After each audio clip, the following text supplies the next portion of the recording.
There comes a time in every person's life when they must make a decision not about what they will do, but about how they will be. You see, true strength does not come from reacting to every insult, every delay, every doubt. It comes from mastering self-control. The ability to remain calm when the world is in chaos, that is the mark of greatness. You must learn to act as if nothing bothers you, not because you are numb, not because you are unaware, but because you are in charge of yourself. No man or woman ever succeeded who allowed outside circumstances to dictate their inner state. Your mind is the one thing no one else can touch unless you hand it to them. Self-control is the foundation upon which all lasting success is built. It is not as glamorous as confidence, nor as immediately rewarding as motivation. Yet, it is the quiet force behind every disciplined step forward, every patient response, and every calm decision made in the face of chaos. The ability to control one's emotions, thoughts, and actions, especially under pressure, is the most powerful tool an individual can possess. When a person learns to govern themselves, they are no longer at the mercy of their environment. The world is unpredictable. People will test your limits. Circumstances will challenge your patience, and results will often come slower than you hope. But when you have self-control, you become immovable. You do not rise and fall with the tides of other people's opinions or the day's temporary struggles. You remain grounded, focused, and in alignment with your long-term goals. This discipline does not appear overnight. It is the result of deliberate, consistent training of the mind. When you choose not to respond to anger with anger, when you walk away from drama rather than feeding into it, when you sit down to work even though your body screams for rest, these are small victories. And each one builds your capacity for greater self-control. Like a muscle, it grows stronger through resistance. And the more you exercise it, the more natural it becomes to remain calm, composed, and collected. Most people believe strength is shown through action, loud action, aggressive action, bold action. But real strength is often quiet. It does not need to prove anything. It shows up in the way a person listens without reacting, the way they observe before speaking, the way they hold their vision steady, even while the world around them is chaotic.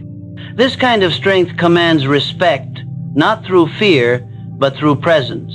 People notice it. They may not always understand it, but they feel it. There is something undeniably powerful about a person who refuses to be shaken. Self-control also gives you leverage over time. Without it, days are lost to distraction, to frustration, to impulse. With it, you begin to shape your hours with intention. You wake up with purpose, you work with focus, and you rest without guilt. You are no longer swayed by every emotion that arises or every opportunity that tempts you away from your path. You stay the course, even when it's difficult, because you understand that the reward lies in persistence, not in instant gratification. The world rewards those who can stay composed under pressure. In business, in leadership, in relationships, those who can think clearly when others are panicking, who can act rationally when emotions run high, are the ones who rise to the top. They become the problem solvers, the decision makers, the trusted leaders, not because they are always the most talented, but because they are the most reliable. In times of uncertainty, people look to those who are calm. They want assurance, they want direction, and only those who are in control of themselves can provide it. Even in personal development, self-control plays a central role. The person who wishes to improve must first master their habits, and habits are nothing more than repeated acts of self-control. Every time you resist what is easy for what is right, you are building your future. Every time you delay pleasure in favor of progress, you are investing in your own potential. And though the returns are not immediate, they are always worthwhile. The man or woman who can control themselves is unstoppable, not because life becomes easier, but because they become stronger. Self-control is also deeply connected to emotional intelligence. When you can recognize your emotions without being ruled by them, you gain insight into yourself. You begin to understand your triggers, your patterns, your strengths, and your weaknesses. This awareness creates room for growth. You stop reacting blindly and start responding intentionally. You learn to pause before you speak, to reflect before you decide, and to observe before you judge. This gives you an incredible advantage not just over your own life, but in every interaction you have. In the end, self-control is not about suppressing your feelings or pretending that nothing affects you. It is about choosing your response. It is the conscious decision to act in alignment with your higher self rather than your temporary emotions. It is the wisdom to know that not everything deserves your energy, and the maturity to focus that energy where it truly matters. Self-control is power, not the loud kind, but the enduring kind. It is the quiet engine behind every successful journey. Your mind is your most valuable asset. It is the center of your thoughts, emotions, decisions, and ultimately your destiny. Nothing in the external world holds as much power over your life as the way you think. Yet too many people surrender this power to others without even realizing it. They allow circumstances, opinions, failures, and fears to control their internal state. They let the noise of the world drown out the voice within. But when you come to understand that your mind belongs to you and only you, everything begins to change. The greatest shift in a person's life happens when they stop reacting to the world and start responding from within. You are not obligated to think the way others think. You are not required to accept every belief that is handed to you, nor are you bound to the limitations others place on you. Your thoughts are your territory. No one can walk into your mind unless you open the door. No insult, no failure, no judgment can affect you unless you allow it to take root in your thinking. This is not denial, it is discipline. It is the refusal to let your energy be dictated by forces beyond your control. There is a reason the most successful people in history guarded their thoughts with great care. They knew that what happens outside them is temporary, but what happens within them becomes permanent. The thoughts you entertain become the foundation of your beliefs. Your beliefs shape your actions, and your actions, repeated over time, build your life. So if your thoughts are poisoned by doubt, fear, and negativity, your future will reflect that. But if your thoughts are strong, focused, and aligned with purpose, you will rise above obstacles and build something meaningful. Taking ownership of your mind means becoming aware of what you allow in. The conversations you listen to, the media you consume, the people you spend time around, all of these things leave a trace in your thinking. You must learn to filter them carefully. Just as you wouldn't allow anyone to dump garbage in your home, you shouldn't allow toxic influences to live rent-free in your mind. This requires vigilance, but it also requires intention. You must decide what thoughts you will nurture and what thoughts you will reject. Not every thought that appears in your mind deserves attention. Some thoughts must be challenged, and others must be replaced. This level of mental discipline doesn't happen by accident. It is developed through practice, through reflection, and through consistent effort. You begin by noticing the voice in your head. When you catch yourself reacting emotionally to a situation, pause and ask, is this how I want to feel? Is this thought serving me or limiting me? Over time, you begin to direct your focus instead of letting it wander. You learn to redirect your thoughts when they drift into negativity and to reinforce the ones that lead you towards strength and clarity. People often believe they are victims of their thoughts, but the truth is that thoughts can be managed, reshaped, and restructured. The mind is not fixed, it is flexible. Neuroplasticity proves this. Your brain adapts to what you repeatedly think and do. That means you are not stuck with the mindset you were raised with or the insecurities you've carried for years. You can build a new mental framework cone that serves you, empowers you, and prepares you for the life you want to create. But it begins with the realization that you are the gatekeeper of your own mind.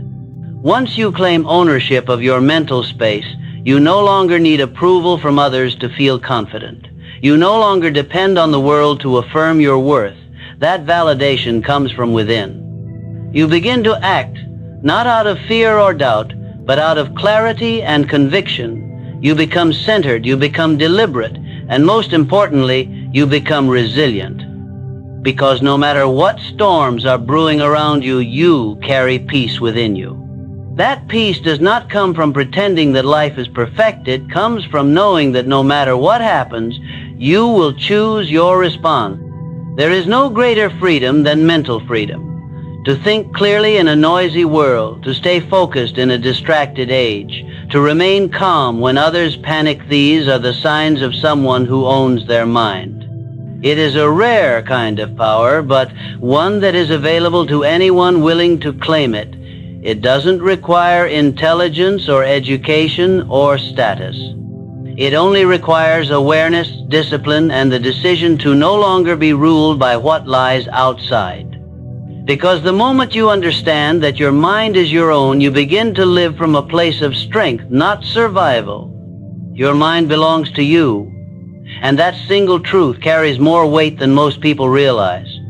Everything you experience, every goal you pursue, every obstacle you face, these things are filtered through your mind first. Your interpretation of them, your emotional response, your choices, and your reactions all begin inside. Yet most individuals go through life allowing the external world to dictate what happens within them. They give away control of their most powerful tool by responding impulsively to the world around them instead of deliberately managing their inner state. When you allow someone else's words to anger you, you've handed them power over your emotional world. When you let failure convince you that you're not capable, you've allowed a temporary result to define your potential. When you accept doubt, fear, or judgment from others as truth, you've given them the keys to your confidence. But the truth is, no one can control your thoughts unless you let them. No one can install fear or limitation in your mind without your permission. You are the only one who can authorize access to your mental space. And just as you wouldn't let a stranger walk into your home and rearrange your furniture, you shouldn't let the world wander into your mind and shape your beliefs. The thoughts you think repeatedly become beliefs. Beliefs, once cemented, form the foundation of your actions, and your actions determine the quality of your life. This is why protecting and guiding your thoughts is not just important, it is essential.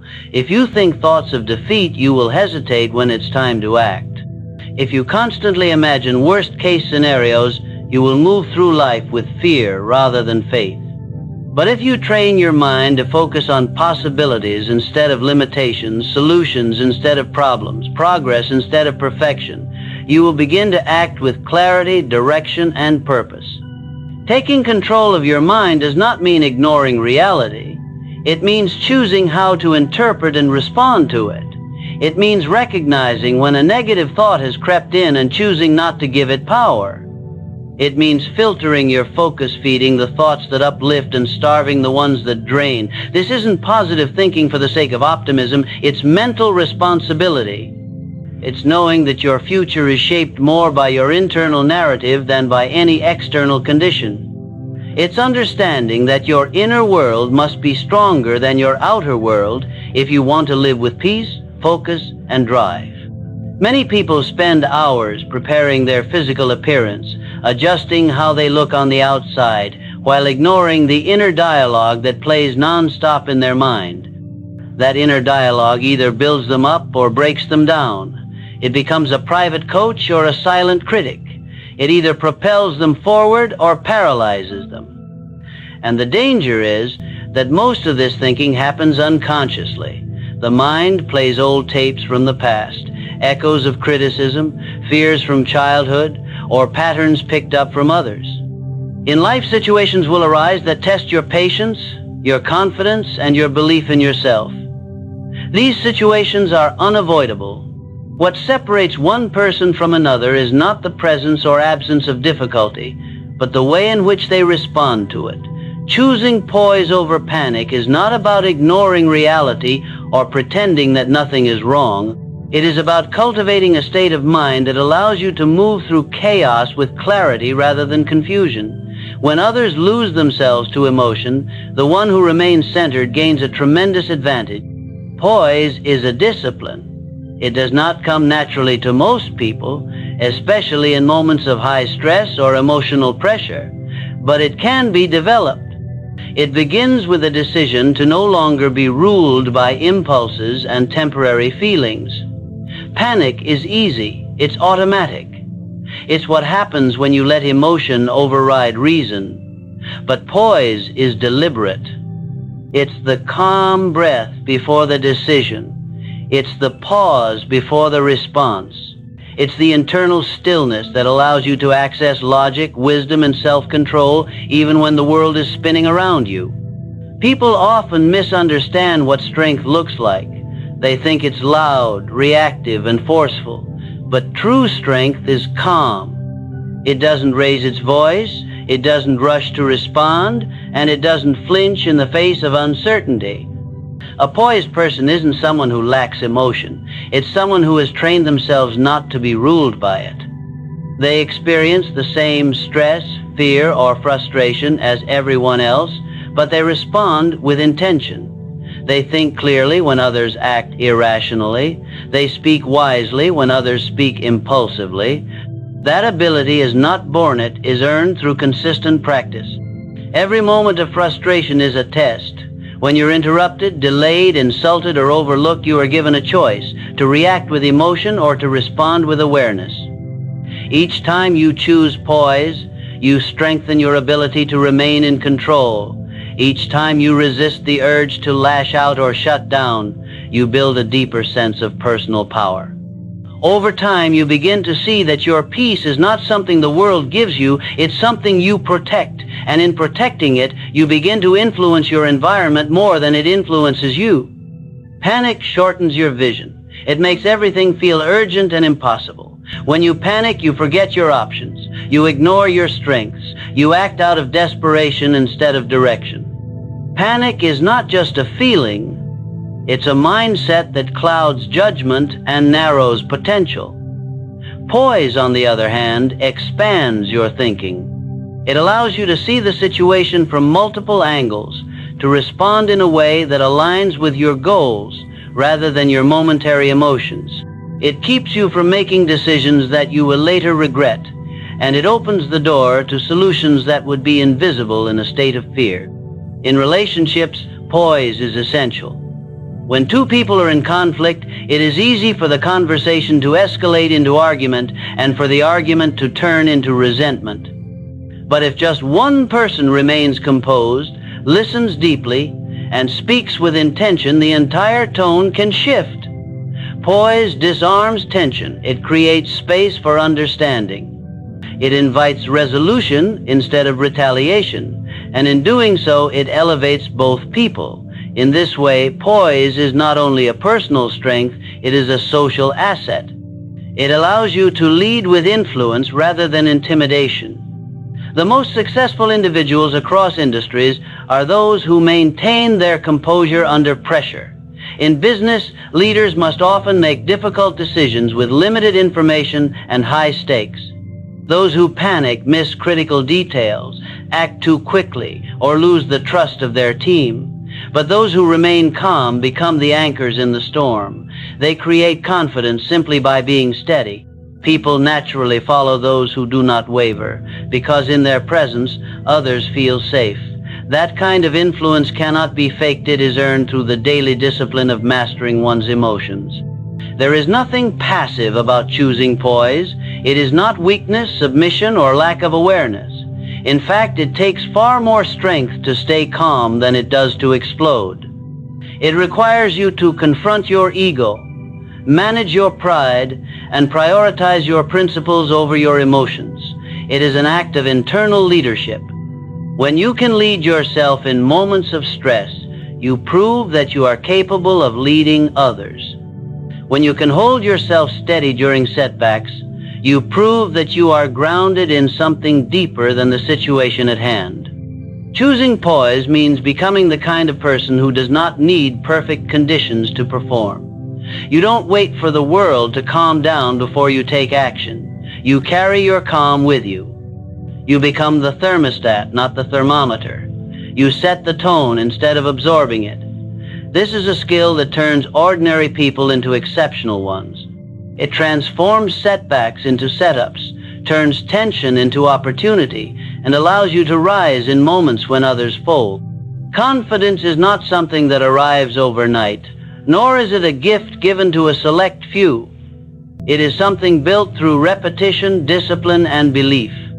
One of the most powerful ways to develop unshakable confidence is by acting with purpose, even when doubt still lingers. To act as if you are already the person you want to become is not deception, it is preparation. It is a form of mental training that aligns your behavior with the identity you are building, long before you see external evidence of change.